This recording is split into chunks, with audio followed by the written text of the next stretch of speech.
Hindi bababa sa 25,000 ang bilang ng mga bumisita sa Manila North Cemetery isang araw bago mismo ang paggunita sa undas. Ayon sa pamunuan ng sementeryo, wala pa silang naitatalang untoward incident pero may mga nakumpiska na silang mga gamit na ipinagbabawal na ipasok sa loob ng sementeryo.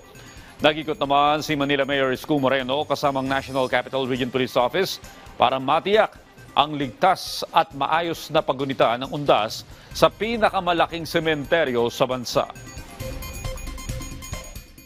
Sa Manila North po ay meron po tayong na-deploy na 144 na nakatalaga po sa 6 po na police assistance desk natin.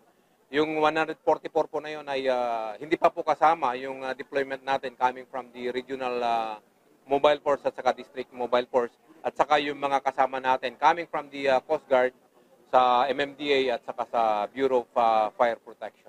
We already made a directive to Manila Health Department para sa ating North Cemetery, South Cemetery at saka Islamic Cemetery na to prepare for the influx ng taong bayan na bibisita sa kanilang mga mahal sa buhay na nahimlay dito sa pampublikong libingan.